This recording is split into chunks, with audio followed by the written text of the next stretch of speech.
Hello everybody and welcome to another Archetype guide for Arkham Horror the card game. Today we're going to be talking about a rogue archetype that should be pretty obvious with what it wants just by the name, but it's big money.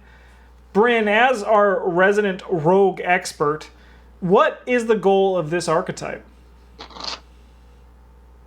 So you may have noticed looking at your rogue cards that there are many cards that say do a thing based on how many resources you have. The goal of this archetype is to put together a giant pile of resources and then abuse those cards to get better than average effects. Super sick. Why don't we look at some of these cards in no particular order? Bryn, I'll let you take the first page because once again, this is your week. This is the Bryn week. All right, so we've got Hot Streak. For either 5 or 3, depending how much XP you paid for it, you get 10 resources. That's a lot of resources. With the 5-costed one in particular, you have to have a big pile of money. You got to have money to make money. Mm-hmm. But it gives you 5 more resources than you spend. So that's kind of huge. Investments, we can't use 1 cost, uses 0 supplies, limit 10 supplies on it. As a lightning bolt, you can exhaust to place a supply on it. As an action, you can exhaust and discard it to move all the supplies from it to your resource pool as resources. This one's a little slower, but the payoff is easier. You don't have to sink any XP into it, and it costs nothing to get started. Generally speaking, you don't want to view this as a card that lets you go for 10. Yeah. That's really slow. But a card that goes for 5, that could happen. Mm-hmm. We got another day, another dollar. It's a permanent that costs 3 XP, and it just says you start the game with 2 extra money. Yeah, it's pretty alright. It's pretty much exactly what it says on the tin, right? No surprises, just 7 resources instead of 5. Yeah. All right, next it's not a card that you want to rush to get for your archetypes, but it's very good at just kickstarting it once you got some experience laying around. Yeah. Next up, like last week, we have 2 notable investigators who are really good in this archetype because of their method of earning money. Jenny Barnes, she collects 1 additional resource during each upkeep phase, so you're making 2 money a turn instead. And Preston Fairmont, he gets, because of his family inheritance, which I did not put here, but it gives you 4 resources every turn, which as an action, you can move over into your own resource pool.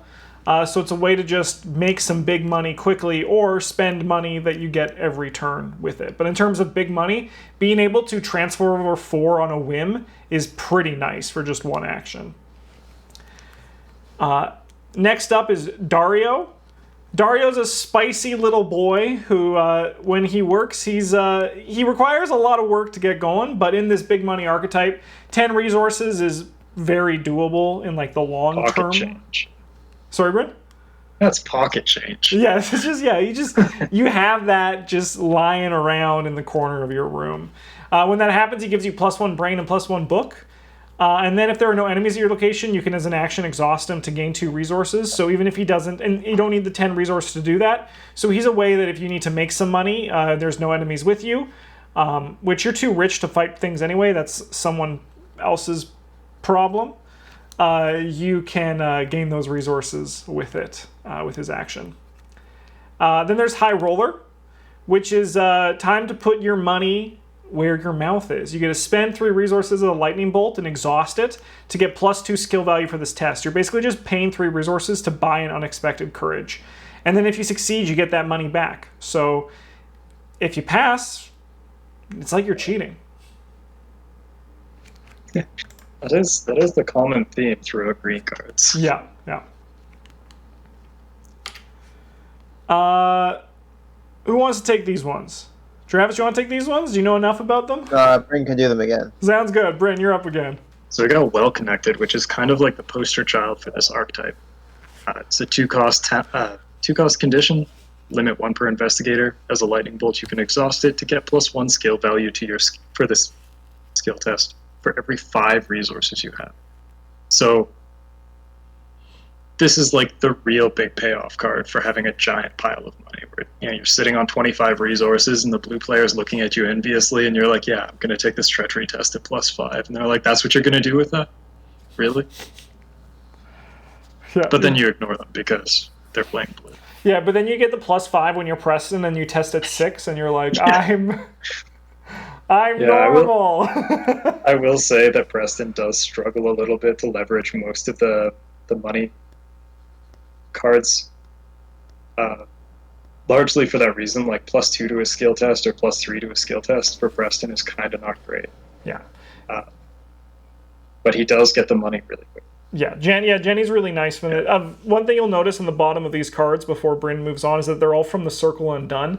That was the cycle that Preston came out in, so there's a lot of support because he was like the poster child for the rich millionaire. So if you are interested in this cards to make them playable. Yeah, and then if you are interested in this archetype, you're going to want to look at picking up the Circle Undone and its cycle because, as you can see, and what you're going to see next, there's a lot of payoff for it. Bryn, I'm sorry, you can keep talking how money talks. No worries. Money Talks is just a 0 fast event. We play it when we initiate a skill test. Instead of being a normal skill test, this skill test is a resource test, where our skill value is equal to half the number of resources in our resource pool. So this one is also just kind of like we pick a test and you just pass it. Yeah. Like, one thing to note, this is a resource test, so you cannot commit cards to it. Yeah. You're not testing a skill, you are testing your resources. Yeah. Kind of a weird thing that can come up with that. It is a little strange. We got Cunning, which is, there's a whole cycle of these, but this is the cool one because it's green. It's commits for a book and a foot. Well, you have 5 or more resources, it gains a book and a foot symbol. Well, you have 10 or more, it gains 2 of them instead. Oh, baby. So, you can just throw it at one of the many book or foot tests that you're likely making as a green character. Mm-hmm. Just pass it pretty easy. Yeah. All you got to do is have money. Then we've got Intel Report, which on the face of it doesn't really look like it's a big money card, but for 2 money, we get to discover a clue at our location. As a reaction when we play it, we can increase its cost by 2 to change Discover 1 to Discover 2. As a reaction when we play it, we can increase its cost by 2 to change at your location to a location up to 2 connections away. So this is just another way to make like a giant pile of money do something for you. This cycle, there's more on our next slide, are some of my favorite cards. Like, they're obviously like perfect for Preston. He makes 4 money a turn, so you can just get 2 clues without doing a test, which is pretty good when you have 1 in a stat. But they're like just like perfect Preston bait. And then once you see this other card that's coming up, there's some really gross things you can do with your big pile of money once you get there. Decoy and Small Favor both work very similar to Intel Report, where they do something basic for 2 resources, which is evade or deal 1 damage to a non-elite enemy at your location. With the Decoy, you can pay an additional 2 to do up to 2 non-elite enemies, and then you can increase its cost by 2 to change at your location to a location up to 2 connections away. Small Favor increases the damage from 1 to 2, and then also increases the locations from yours to up to 2 away. So this is just like a way for you to react and buy what you need when you need it with your giant pile of money. And then there's Double Double, which I'll pass over to Travis because I know he knows this card. Yeah, so double, it's exceptional. You only have 1 copy in your deck, which makes it a little bit difficult to build around. Trick is you don't build around it, you just accept it as a bonus when you draw it. Costs 4 experience, but because it's exceptional, it's actually 8. Takes up an arcane slot, which usually isn't a big deal because most green investigators don't care about those. And its effect is that after you play an event, you can exhaust Double Double to play that event again as though it's in your hand. Really good. Playing your cards twice is good. Mm-hmm. Yeah. You're already like spending a ton or investing a lot into your resource economy, and this card like almost single-handedly means that your card economy can keep up with your resources. I remember there was a time when Travis built me a double Safina big money deck, and I doubled a level 4 hot streak and gained 20 resources. Like, it gets you going, right? Like, it's a big upfront payment you need to do, but if you can be at 20, like at turn 3 in the game, like, you're set for everything else that you're going to need.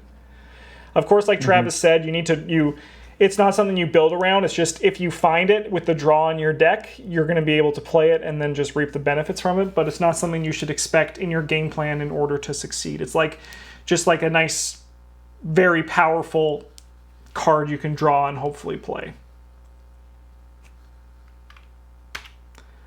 So what does this archetype synergize with? Well, the rogue Cash Matters, which is actually different.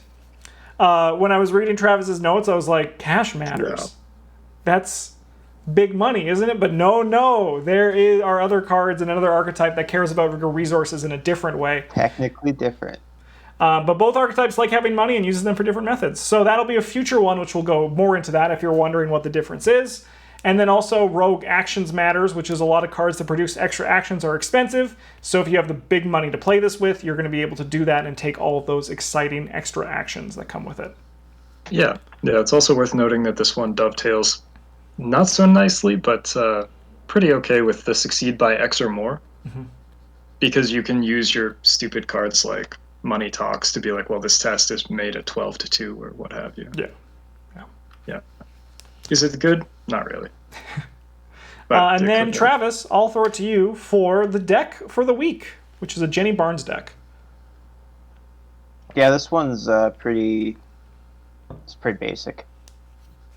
You got your lock picks to investigate good, do things without money while you're stocking it up.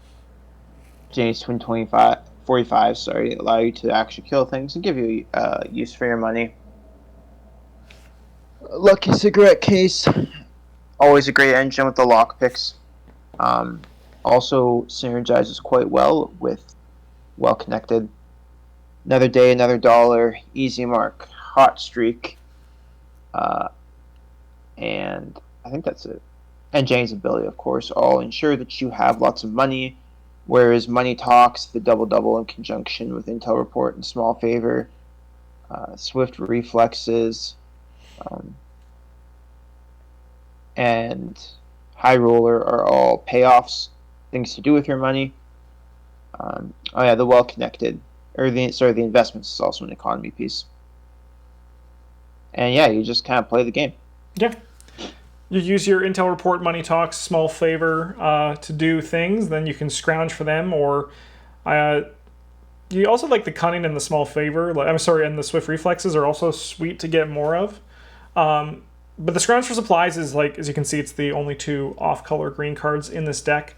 Is there to make it so that you can use your money to play your Intel Report, for example, maybe 4 times, because you cast it, double it, grab it again, play it again twice because it double. That's a lot of clues that you can just get for free without doing a test, just because you have a lot of money.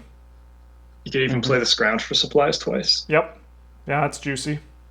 And then just grab 2 cards back. Oh. Yeah, does like a lot of things. Yeah, and even then, we're saying like all this once again, we're saying like double, you can't just expect to get and always find the value off of it.